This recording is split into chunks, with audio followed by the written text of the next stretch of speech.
इस वीडियो में हम करेंगे कक्षा 10 का प्रश्नावली 3.2 का प्रश्न नंबर 3। प्रश्न है, निम्न समस्याओं में रैखिक समीकरण योग बनाइए। यानी कि नीचे हमें कुछ समस्याएं दी हुई हैं, उनके हमें रैखिक समीकरण योग बनाने हैं। यानी कि रैखिक समीकरणों के जोड़े बनाने हैं। योग का मतलब जोड़ा। और उनके हल प्रतिस्थापन विधि द्वारा ज्ञात कीजिए। और उनको हमें हल करना है प्रतिस्थापन विधि द्वारा। तो इस प्रश्न में 6 भाग हैं। सभी भागों को हम इसी वीडियो में हल करेंगे। पहले करें इसका पहला भाग। पहले भाग में दो संख्याओं का अंतर 26 है। यानी कोई दो संख्या है, उनका अंतर कितना है? 26 है। और एक संख्या दूसरी संख्या की 3 गुनी है। यानी कि जो एक संख्या है वो दूसरी संख्या की कितनी है? 3 गुनी है।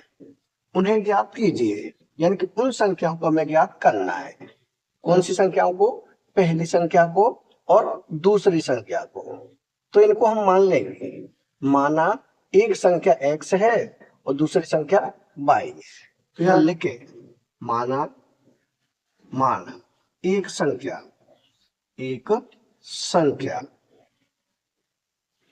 बराबर x है। दूसरी संख्या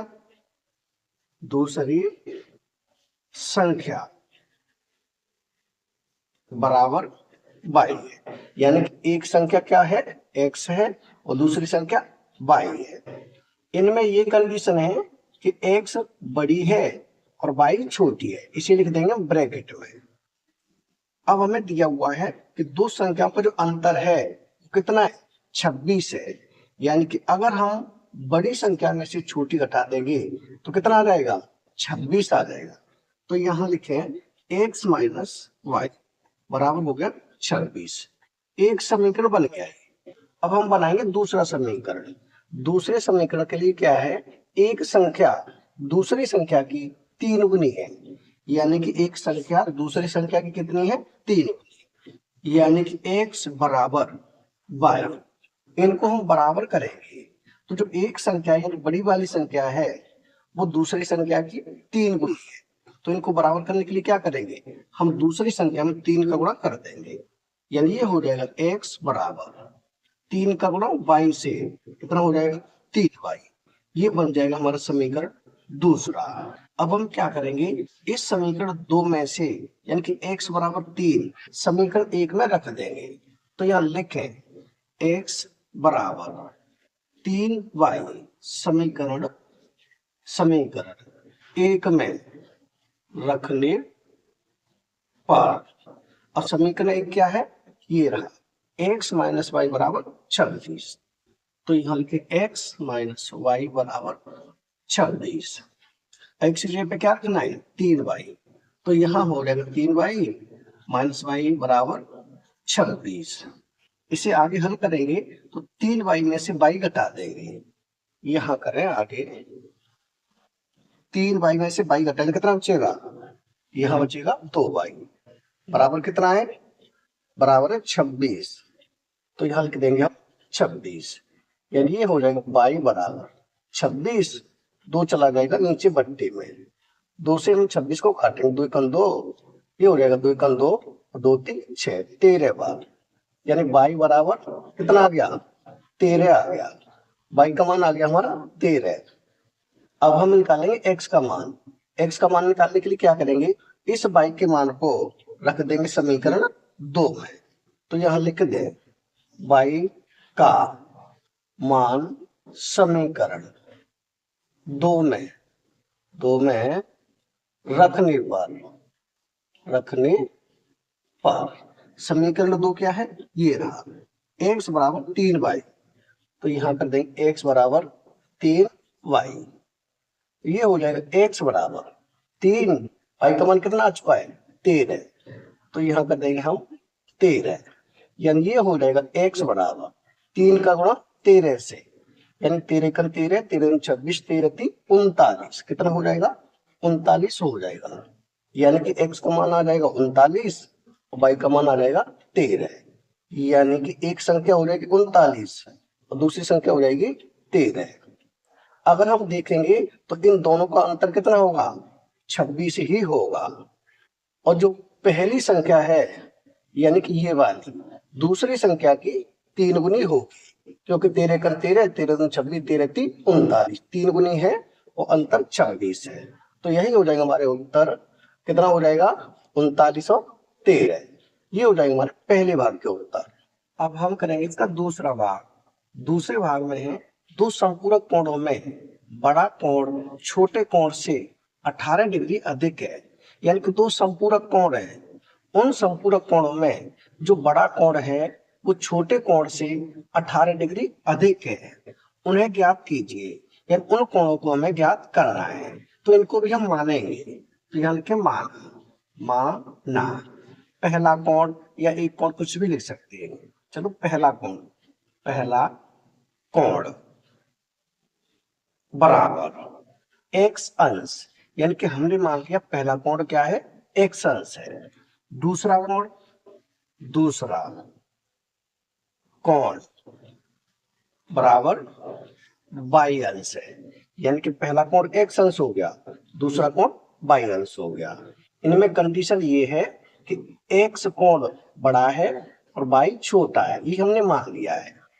अब दोनों कोण कैसे है, दोनों कोण है संपूरक। संपूरक का मतलब होता है कि दोनों को जोड़कर 180 आता है।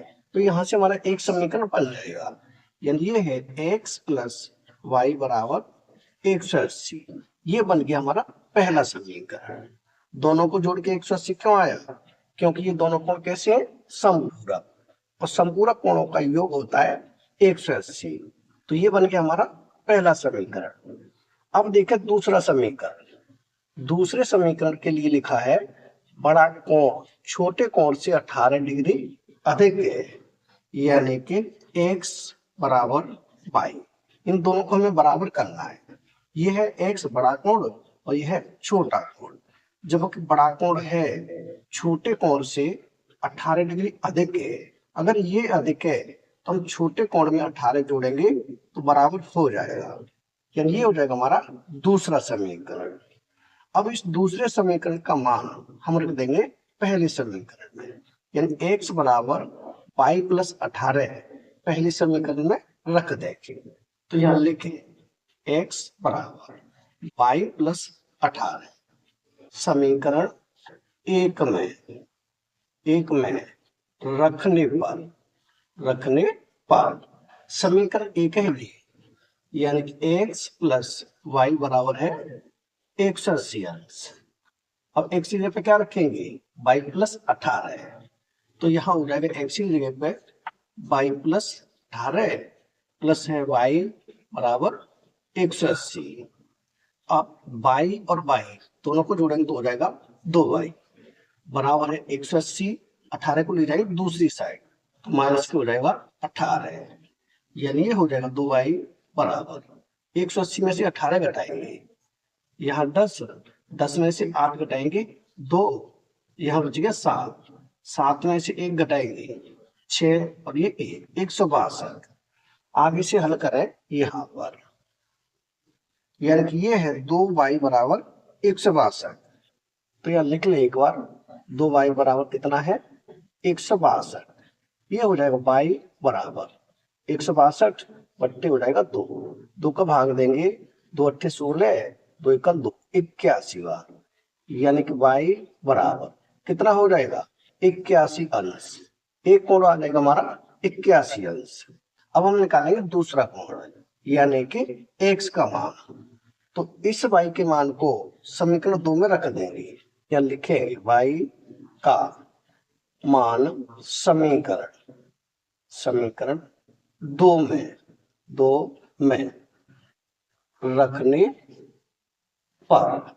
समीकरण 2 क्या है, x बराबर y प्लस 18। तो यहाँ लिखेंगे x बराबर y प्लस 18, यानी ये हो जाएगा x बराबर y का मान कितना निकला 81। यहाँ लिखेंगे 81 प्लस 18 तो 18, यानी ये हो जाएगा x बराबर, दोनों को जोड़ेंगे 8 और 1 9, या 1 और 8 यहाँ भी 9, यानी कि 99 अंश। x का मान कितना आ गया 99 अंश। यानी कि एक कोण तो आ जाएगा हमारा 99 अंश और दूसरा कोण आ जाएगा 81 अंश। ये हो जाएंगे हमारे उत्तर, यानी ये हो जाएगा हमारा दूसरे भाग का उत्तर। अब हम करेंगे इसका तीसरा भाग। तीसरे भाग में है, एक क्रिकेट टीम के कोच ने 7 बल्ले तथा 6 गेंदें 3800 रुपए में खरीदी। यानी कोई क्रिकेट टीम का कोच है, उस कोच ने 7 बल्ले और 6 गेंदें कितने रुपए में खरीदी? 3800 रुपए में।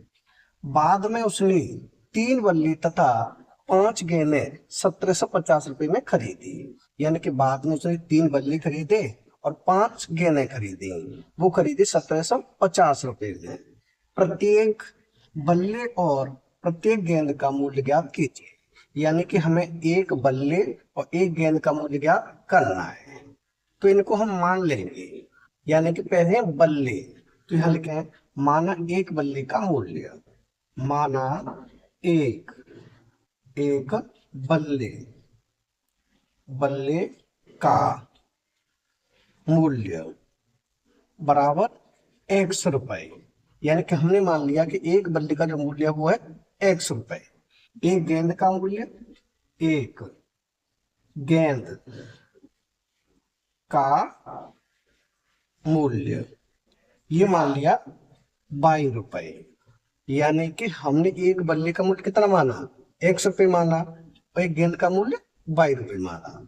जबकि उसने 7 बल्ले और 6 गेंदें 3800 रुपए में खरीदी है। 7 बल्ले खरीदे, एक बल्ले का मूल्य कितना है? x रुपए, तो 7 बल्लों का मूल्य कितना होगा?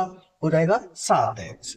तो यहाँ लिखें 7x प्लस ऐसे एक गेंद का मूल्य 22 रुपए, तो 6 गेंदों का मूल्य कितना होगा? 6 गेंदों का मूल्य हो जाएगा 6y, हो जाएगा 6y। उसने कितने में खरीदी? ये खरीदे हैं 3800 रुपए में। यहां से हमारा समीकरण एक बन गया।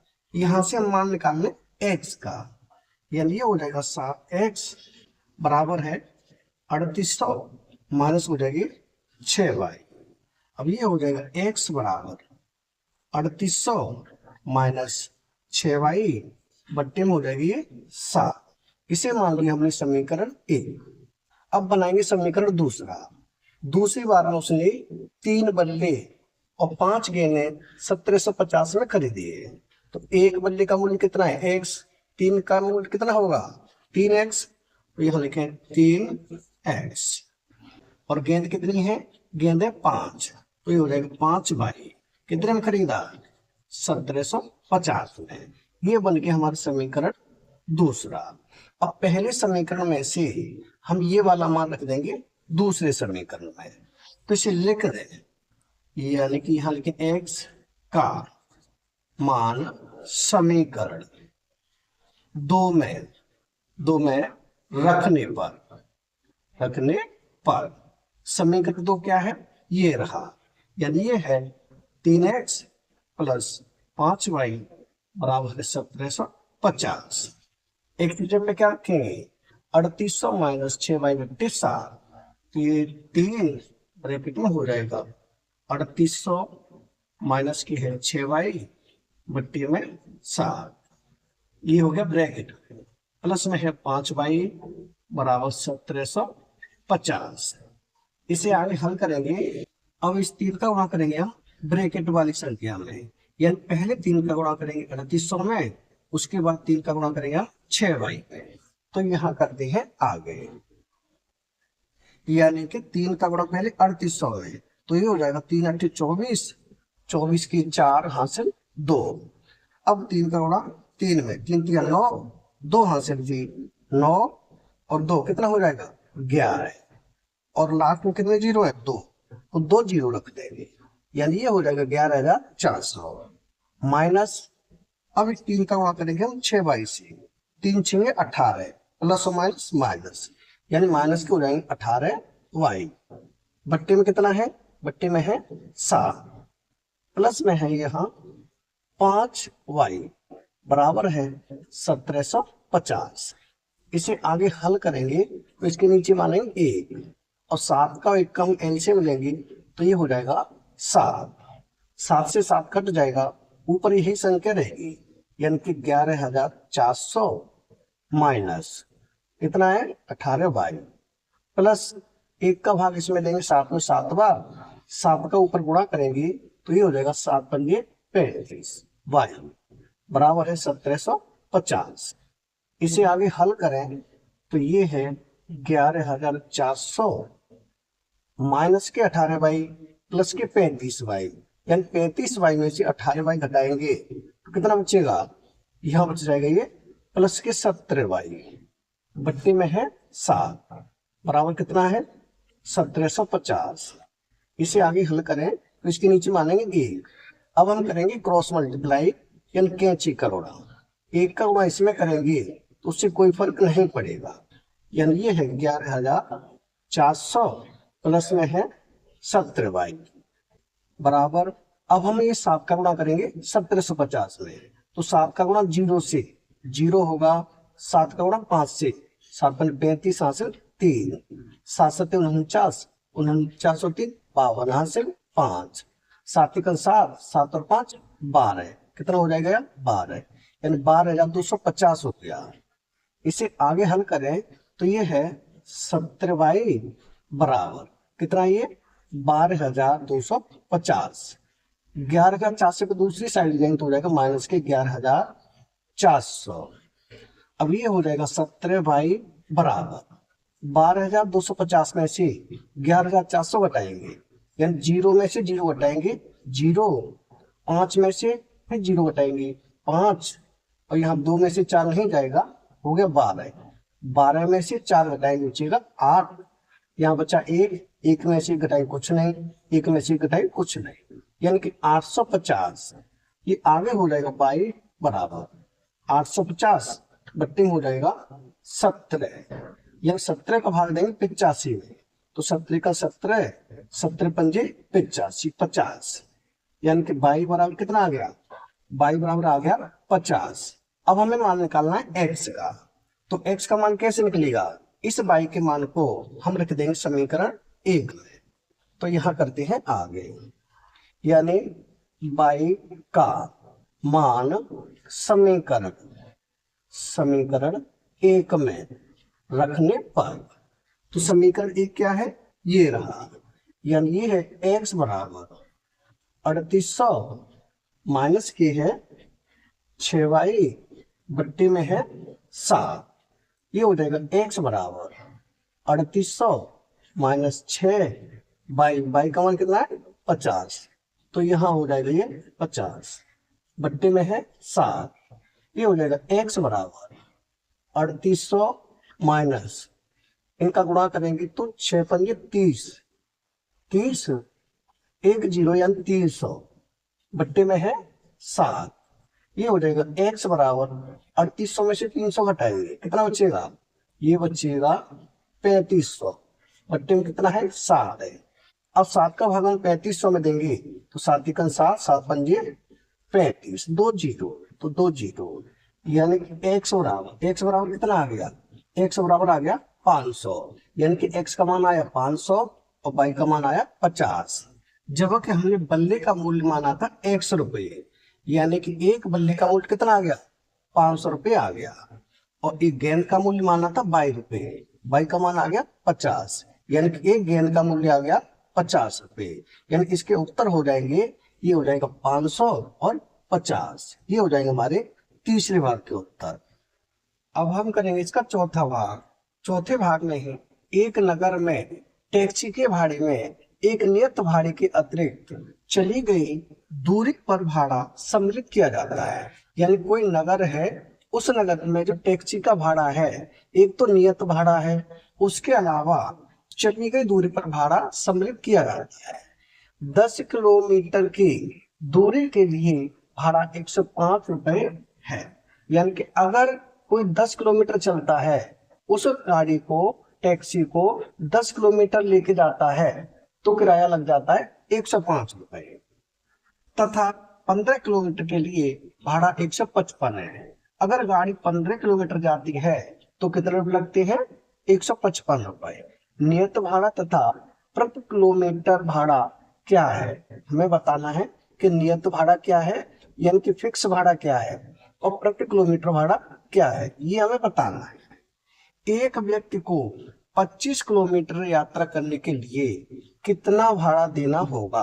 अगर कोई व्यक्ति 25 किलोमीटर चलता है, यात्रा करता है, तो उसे कितना किराया देना होगा, कितना भाड़ा देना होगा, ये हमें बताना है। यानी कि सबसे पहले तो हमें नियत भाड़ा और प्रति किलोमीटर भाड़ा ज्ञात करना है। तो इन्हीं को हम मानेंगे, यहाँ लिखेंगे माना नियत भाड़ा, नियत भाड़ा भाड़ा बराबर है 100 रुपए। नियत भाड़ा हमने कितना मान लिया, 100 रुपए, और प्रति किलोमीटर भाड़ा मान लेंगे 22 रुपए। यह लिखा प्रति किलोमीटर भाड़ा बराबर कितना, 22 रुपए। यानी कि हमने मान लिया कि नियत भाड़ा है वो 100 रुपए और प्रति किलोमीटर भाड़ा है वो है 22 रुपए। यानी 100 तो लगने ही लगने हैं, उसके बाद लगता है प्रति किलोमीटर के हिसाब से 1 किलोमीटर को 22 रुपए। आगे इसमें दिया हुआ है तो 10 किलोमीटर की दूरी तय करने के लिए 105 रुपए लगते हैं। कितने किलोमीटर, 10 किलोमीटर। यानी एक तो फिक्स है, ये नियत भाड़ा, यानी ये तो लगना ही लगना है। यानी कि x प्लस प्रति किलोमीटर भाड़ा है 22 रुपए। जब कोई चलता है 10 किलोमीटर तो कितना हो जाएगा, 1 किलोमीटर के लिए 22 रुपए, तो 10 किलोमीटर के लिए 10 वाई, यहाँ लिखेंगे 10 वाई बराबर कितना लगता है, ये है 105 रुपए। यानी ये बन गया समीकरण 1।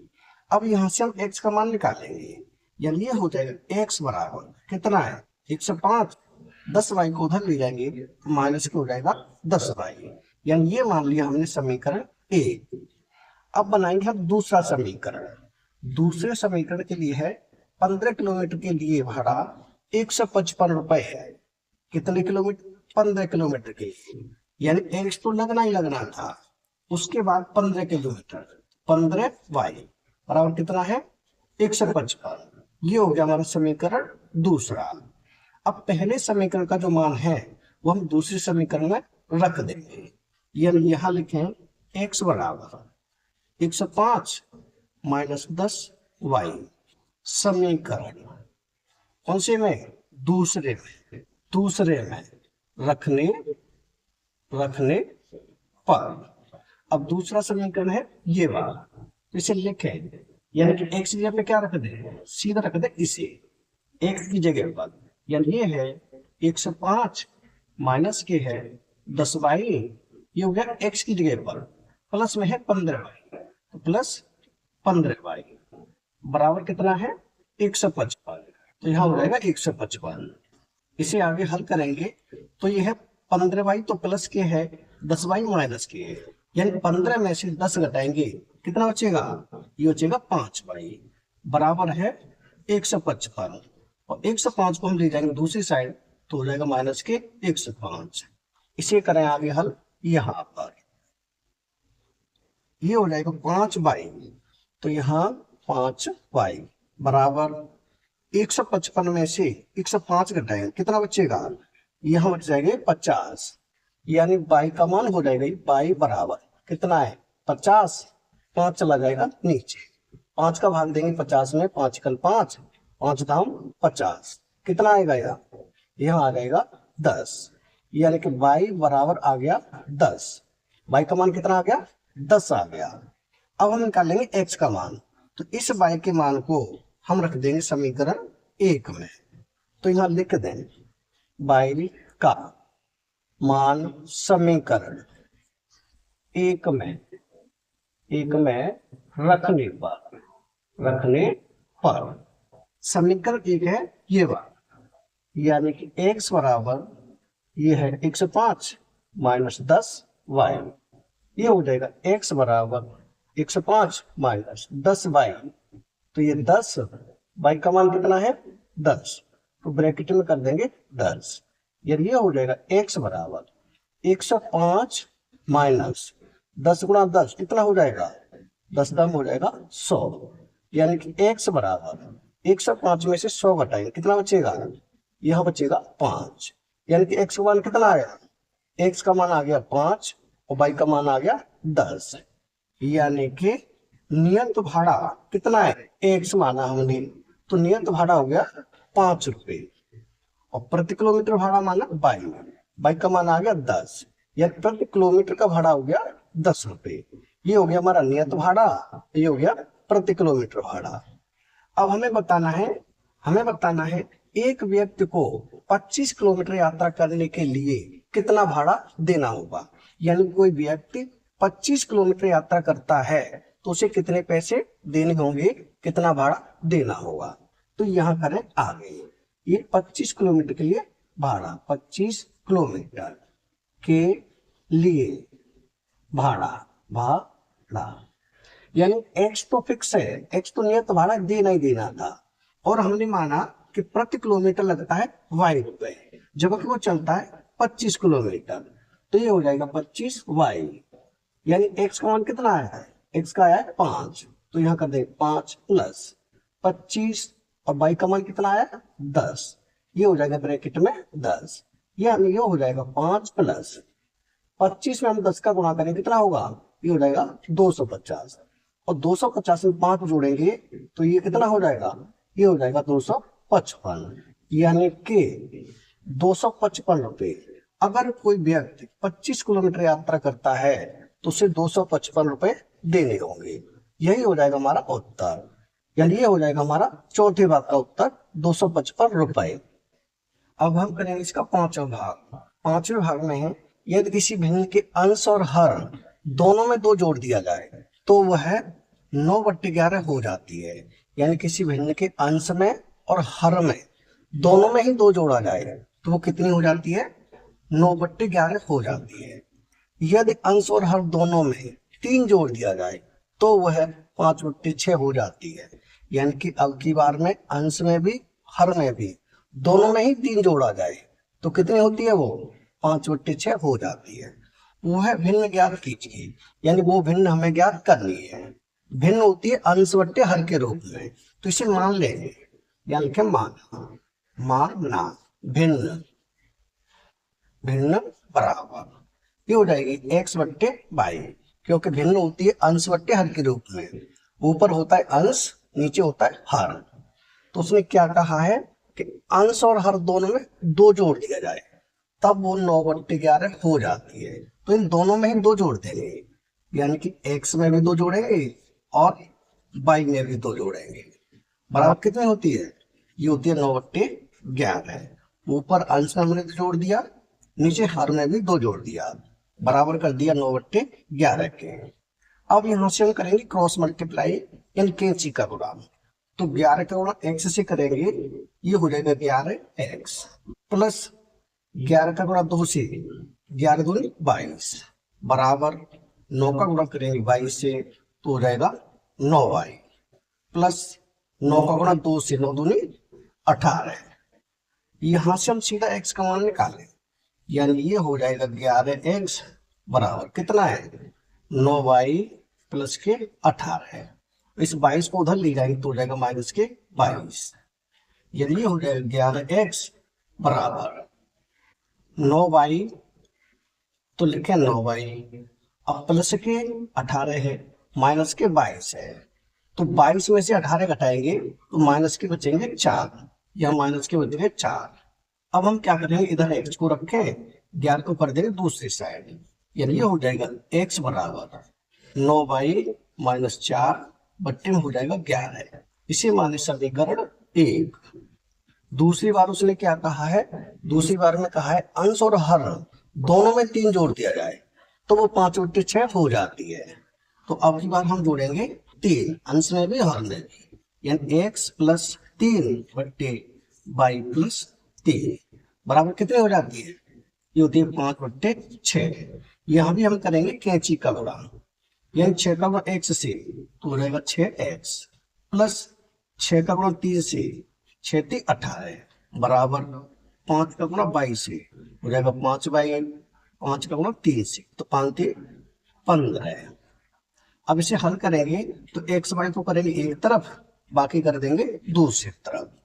यहाँ करते हैं आगे, यानी 6x तो ये हो गया 6x, 5y को इधर लेके आएंगे तो हो जाएगी माइनस के 5y बराबर है कितना है 15 और 18 को ले जाएंगे उस साइड तो हो जाएगा -18। यदि ये हो जाएगा 6x -5y बराबर 15 प्लस के है 18 माइनस के है, तो यहाँ बचेंगे -3। यानी ये बन गया हमारा समीकरण दूसरा। अब इस x के मान को हम रख देंगे समीकरण 2 में, x बराबर ये वाला, तो यहाँ लिख देंगे x का मान समीकरण 2 में रखने पर, यहाँ लिख देंगे आगे रखने पर।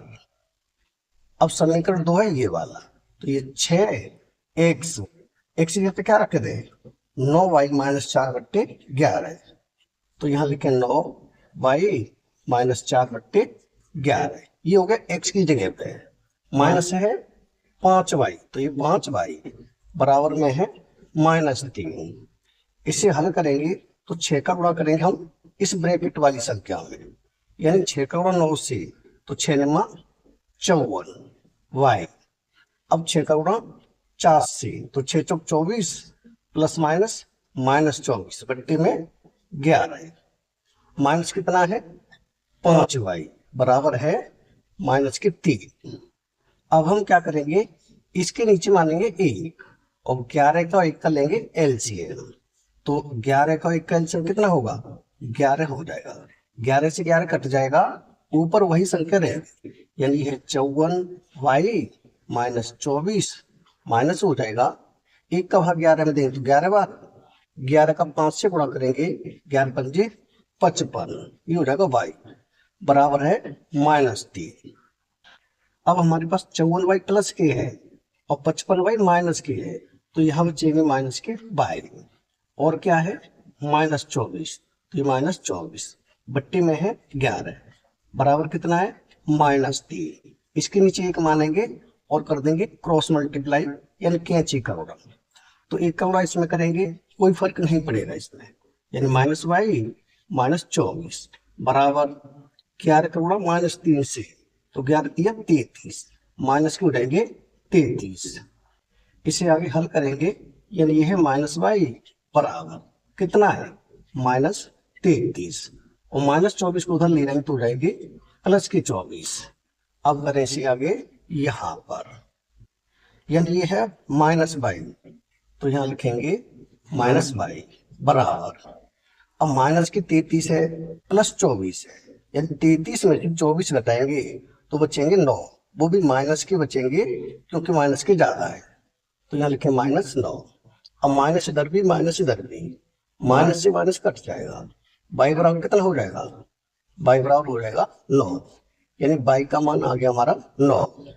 अब हमें मान निकालना है x का, तो x का मान निकालने के लिए क्या करेंगे, इस y के मान को समीकरण 1 में रख देंगे, तो यहाँ लिखे y का मान समीकरण 1 में रखने पर, समीकरण 1 क्या है ये रहा, यानी ये है x बराबर ये 9y माइनस के है 4 बट्टी में है 11, यानी ये हो जाएगा x बराबर 9 ब्रैकेट में y का मान कितना आया 9, तो यहाँ रख देंगे हम 9 माइनस है 4 बट्टे 11, ये हो जाएगा x बराबर 9 का गुणा 9 से, तो 9 9 81 माइनस 4 बट्टे में 11, यानी कि x बराबर 81 में से 4 घटाएंगे कितना बचेगा, ये बचेगा 77 बट्टी में है 11।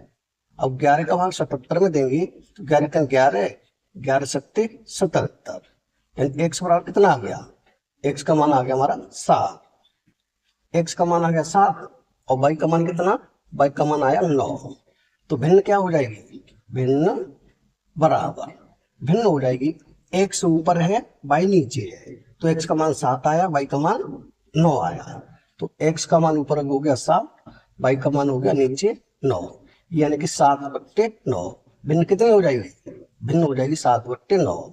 यही हो जाएगा हमारा 5वें भाग का उत्तर। अब हम करेंगे इसका 6वां भाग, जो कि लास्ट भाग है। प्रश्न है 5 वर्ष बाद जैकब की आय उसके पुत्र की आय से 3 गुनी हो जाएगी, यानी कि 5 वर्ष के बाद जो जेकब की आयु है उसके पुत्र की आयु की 3 गुनी हो जाएगी। 5 वर्ष पूर्व जेकब की आयु उसके पुत्र की आयु की 7 गुनी थी, यानी कि 5 वर्ष पहले जेकब की आयु उसके पुत्र की आयु की कितनी थी? 7 गुनी थी। उनकी वर्तमान आयु क्या है? यानी उन दोनों की हमें वर्तमान आयु ज्ञात करनी है। तो उनकी वर्तमान आयु मान लेंगे, यानी जेकब की वर्तमान आयु मानेंगे x और पुत्र की वर्तमान आयु मानेंगे y। तो यहाँ लिखें माना जेकब की वर्तमान आयु बराबर x वर्ष। हमने जेकब की वर्तमान आयु मान ली x वर्ष। पुत्र की वर्तमान आयु, पुत्र की वर्तमान आयु वो हमने मान ली 22 वर्ष। जेकब की आयु मान ली x वर्ष, पुत्र की मान ली 22 वर्ष। अब बोल रहे हैं 5 वर्ष बाद जेकब की आयु उसके पुत्र की आयु की कितनी हो जाएगी? 3 गुनी हो जाएगी। तो 5 वर्ष बाद दोनों की आयु कितनी होगी उसे निकालें। यहाँ लिखे 5 वर्ष बाद, 5 वर्ष बाद, 5 वर्ष बाद, यानी कि जेकब की आयु, जेकब की आयु 5 वर्ष बाद जेकब की आयु कितनी होगी? वर्तमान आयु x है तो 5 वर्ष बाद हो जाएगी x प्लस 5, क्योंकि बाद के लिए हमेशा जोड़ देते हैं। तो ये हो जाएगी x प्लस 5 वर्ष, 5 वर्ष के बाद हो जाएगी। और पुत्र की कितनी होगी? पुत्र